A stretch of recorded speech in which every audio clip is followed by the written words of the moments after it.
Big pass வீட்ல இந்த வாரம் டிக்கெட்டுக்கான டாஸ்க் எல்லாம் ரொம்ப சூப்பராகவே போயிட்டு இருக்கு. அதை விட ரொம்ப விறுவிறுப்பா போயிட்டு இருக்க ஒரு விஷயம் என்ன அப்படின்னு பாத்தீங்கன்னா, பார்வதியும் கமருதியும் போடக்கூடிய அந்த சண்டை தான்.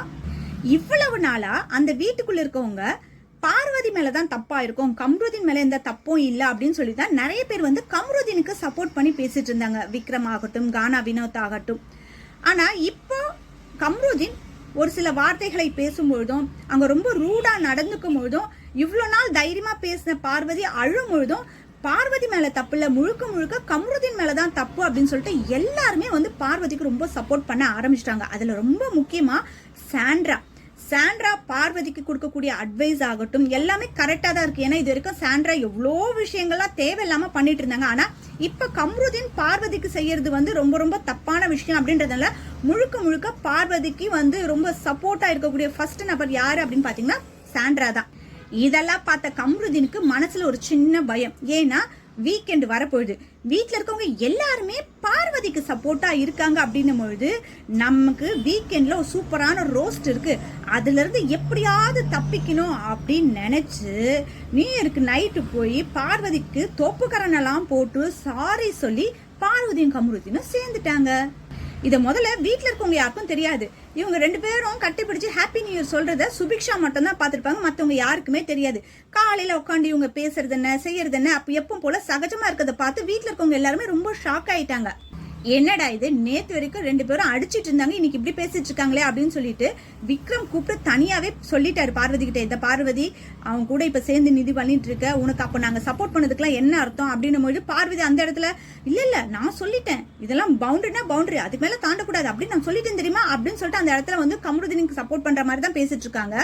இதுல பார்வதிக்கு அதிகமா சப்போர்ட் பண்ணது வந்து சாண்ட்ரா தான். சாண்ட்ராவால இந்த விஷயத்தை ஏத்துக்கவே முடியல. ஏன்னா இவன் எவ்வளவு விஷயம் பார்வதிக்காக பண்ணிருக்கான், அவளை ஏமாத்திட்டு இருக்கான். ஆனா இது வந்து பார்வதிக்கு தெரியாம இப்படி பண்ணிட்டு இருக்காங்களே அப்படின்னு சொல்லிட்டு பார்வதி மேலேயும் கோவம், கமருதீன் மேல செம்ம கடுப்புல இருக்காங்க சாண்ட்ரா எந்த அளவுக்கு ரொம்ப கடுப்புல இருக்காங்களோ அதை விட 4-5 மடங்கு கடுப்புல கமருதீன் சாண்ட்ரா மேல இருக்காரு. ஏன் அப்படின்னா பார்வதி கிட்ட பேசலாம் அப்படின்னு போனாலும் பேச விடாம பண்றது, இதெல்லாம் வந்து சாண்ட்ரா பண்ணிட்டு இருக்காங்க.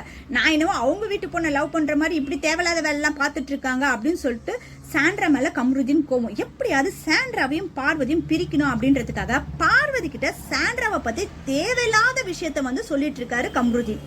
சாண்ட்ரா ஒன்னும் நல்லவ கிடையாது தெரியுமா, உன் மண்டையை கழுவிட்டு இருக்கதே சாண்ட்ரா தான். சாண்ட்ரா எத்தனை பேரெல்லாம் இது பண்ணிருக்கா போல, நீ அவ கூட சேர்ந்துட்டு அவ பேசுறதெல்லாம் நீ கேட்டுட்டு இருக்கியா அப்படின்னு சொல்றாரு.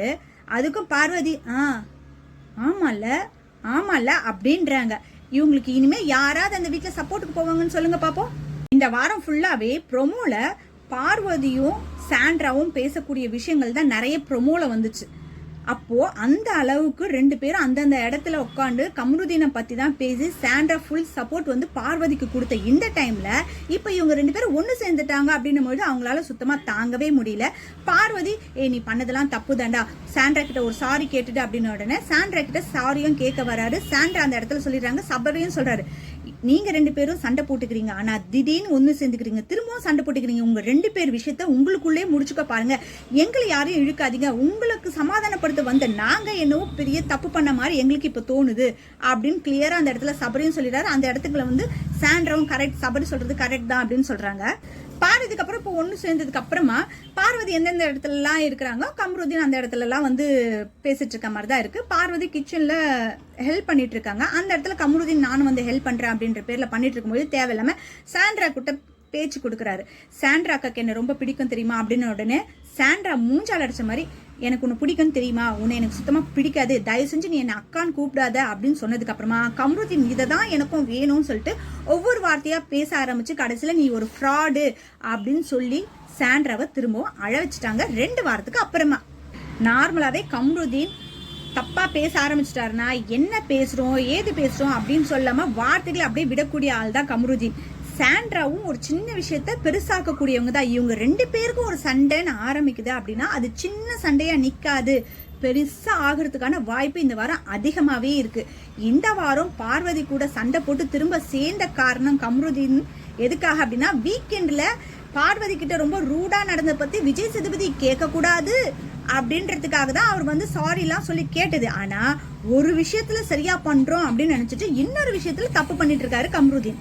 இவர் யார்கிட்ட சண்டை போட்டாலும் யாரை சமாதானப்படுத்தினாலும் இந்த வீக்கெண்டில் விஜய் சேதுபதிக்கு பேசுறதுக்கு அவ்வளோவா விஷயம் கிடையாது. என்ன ஒரு 6-7 டாஸ்க் இருக்கு, அதை விட்டு அந்த டிக்கெட் யாருக்கு வந்து கிடைக்க போகுதுன்னு சொல்லிட்டு மீதி பேசுறதுக்கு விஷயம் இல்லாத டைம்ல இந்த விஷயத்தை தான் கண்டிப்பா எடுத்து பேச போறாரு. அதுல கம்ருதீன் மாற்றாரா இல்லையா அப்படின்றத நம்ம பொறுத்து இருந்து பார்ப்போம். நீங்க சொல்லுங்க, கம்ருதீன் நல்லவரா கெட்டவரா எல்லாம் பேச வேணாம், அவர் மேல தப்பு இருக்கா இல்ல அப்படின்றதுலாம் அடுத்த விஷயம். ஆனா அந்த வீட்டுல அவர் நடந்துக்க கூடிய விஷயம், ஒரு வார்த்தை விடுறதாக இருந்தாலும் சரி, ஒரு அடிக்க போகிற மாதிரி இருந்தாலும் சரியா தவறா அப்படின்றத நீங்க கமெண்ட்ல சொல்லுங்க. ஆல்ரெடி பிக் பாஸ் வீட்ல 5 டாஸ்க் வந்து முடிஞ்சது. 6வது டாஸ்க் என்ன அப்படின்னு பாத்தீங்கன்னா, எல்லா சீசன்லயும் வைக்கக்கூடிய அந்த கில்லர் காயின் டாஸ்க் தான். ஏன்னா எல்லா சீசன்லயுமே வீக்கெண்ட்ல திட்டு வாங்கக்கூடிய ஒரு டாஸ்க் அப்படின்னு பாத்தீங்கன்னா இந்த கில்லர் காயின் டாஸ்க் தான். ஏன்னா இது வந்து நல்லா ஓடி ஆடி விளையாடக்கூடிய அந்த டாஸ்க்கை ஒவ்வொரு முறையும் வந்து பாத்தீங்கன்னா பிளான் பண்ணி குரூப்பா சேர்ந்து விளையாடுறோம் அப்படின்ற பேர்ல வாரம் வந்து அந்த டாஸ்க்கு வந்து திட்டு தான் எப்பவுமே வாங்கிட்டு இருப்பாங்க. அதே மாதிரி தான் இந்த டைமும் வந்து குரூப்பா பேசி ஒவ்வொருத்தரா காலி பண்ணலாம் அப்படின்னு சொல்லிட்டு யார் வந்து ஸ்கோர் வந்து அதிகமா எடுத்திருக்காங்களோ அவங்கள ஃபர்ஸ்ட் இது பண்ணணும்னு சொல்லிட்டு முதல்ல சபரி, 2வது கம்ருதீன், 3வது பார்வதி அப்படின்னு சொல்லிட்டு ஒவ்வொருத்தரா வந்து இந்த கில்லர் காயின் வச்சு இது பண்ணிட்டு இருந்தாங்க. அதுக்கப்புறம் பிக் பாஸ் பார்த்தாரு, இந்த சீசன் ஃபுல்லாவே பிக் பாஸ் நல்லா இறங்கி வந்து அவரும் விளையாட ஆரம்பிச்சிட்டாரு. ஏமா நீங்க வெளியே மட்டும் கிடையாது, வீட்டுக்குள்ள எந்த இடத்துல வேணாலும் நீங்க ஓடி பிடிச்சு இந்த காயினை ஒட்டலாம் அப்படின்னு சொன்னதுக்கு அப்புறமா தான் சுபிக்ஷாவும் கானா வினோத்தும் தான் அந்த கடைசி அந்த மின் ஆட்டம் வந்து கொஞ்சம் நல்லா இருந்தது. அதுக்கப்புறம் விக்ரமும் கானா வினோத்தும் இது பண்ணும்போது இந்த டாஸ்க்ல கானா வினோத் தான் ஜெயிச்சிருக்காரு. இது வரைக்கும் நடந்த டாஸ்க்லயே ஃபர்ஸ்ட் டைம் வந்து கானா வினோத் இந்த டாஸ்க்ல ஜெயிச்சிருக்காரு. இருந்தாலும் டாப்ல இருக்கிறது வந்து பாத்தீங்கன்னா இப்ப சபரி தான். அதுக்கப்புறம் வந்து பாத்தீங்கன்னா கம்ருதீன், பார்வதிலாம் வந்து கொஞ்சம் மார்க்ல தான் மின்னியும் பின்னியுமா இருக்காங்க. அடுத்து வரக்கூடிய டாஸ்க்ல யார் வேணாலும் டாப்ல வரதுக்கான வாய்ப்புகள் இருக்கு. இந்த வாரம் யாருக்கு அந்த டிக்கெட் கிடைக்குது அப்படின்றத பார்ப்போம். உங்களுக்கு இந்த டாஸ்க் எல்லாம் பார்த்து விளையாடுறதுல இந்த டிக்கெட் இவங்களுக்கு கிடைக்கும் அப்படின்னு நீங்க யாரை நினைக்கிறீங்க அப்படின்றத கமெண்ட்ல சொல்லுங்க. பிக் பாஸோட வாய்ஸ்ல ஸ்டோர் ரூம்குள்ள வாங்க, இங்க எல்லாருக்குமே ஒரு சர்ப்ரைஸ் இருக்கு அப்படின்னு சொன்ன உடனே பார்த்தா எல்லாருமே புது ட்ரெஸ் வந்து விஜய் சேதுபதி அனுப்பிட்டு இருக்காப்புல. அதே மாதிரி நைட் டின்னருக்கும் விஜய் சேதுபதி அனுப்பியிருக்காரு சொன்ன உடனே எல்லாருமே அந்த புது ட்ரெஸ் போட்டுட்டு நல்லா டின்னரை என்ஜாய் பண்ணி சாப்பிட்டுட்டு இருக்காங்க. உங்கள எத்தனை பேர் இந்த கில்லர் டாஸ்க்ல பார்வதி அந்த சோஃபா கடியில போய் ஒளிஞ்சிட்டு இருக்கும் பொழுது அரோரா செல்லமா சுச்சு அப்படின்னு சொல்லிட்டு கூப்பிடும்பொழுது ஒரு மாதிரி மூஞ்ச காட்டி திட்டிருப்பாங்க. நிறைய இடங்கள்ல பார்வதி இது மாதிரிலாம் பேசும்பொழுது அவங்களுக்கு எப்படி இருக்கும். ஆனா இந்த இடத்துல அரோராவை அவங்க மூஞ்ச காட்டினது நல்லா இல்லாத மாதிரி நான் ஃபீல் பண்றேன். நீங்க என்ன நினைக்கிறீங்க அப்படின்றத கமெண்ட்ல சொல்லுங்க.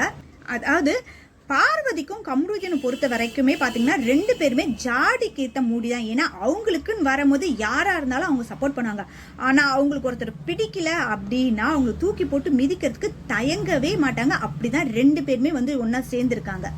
பெரும்பாலும் பேர் இந்த வாரம் சாண்ட்ரா தான் வெளியே போறதுக்கான வாய்ப்பு இருக்கு அப்படின்னு சொல்றாங்க. ஆனா கம்ருதீன் பண்ற வேலையெல்லாம் பார்க்கும் பொழுது கம்ருதீன் வெளியே போறதுக்கும் வாய்ப்பு இருக்கு. சப்போஸ் கம்ருதீன் டிக்கெட் ஜெயிச்சுட்டா அப்படின்னா ஒன்னும் பண்ண முடியாது, சாண்ட்ரா தான் வெளியே போற மாதிரி இருக்கும். பொறுத்து இருந்து பார்ப்போம். நீங்க சொல்லுங்க, இந்த வாரம் யார் வெளியே போவாங்க அப்படின்னு நீங்க நினைக்கிறீங்க அப்படின்னு சொல்லிட்டு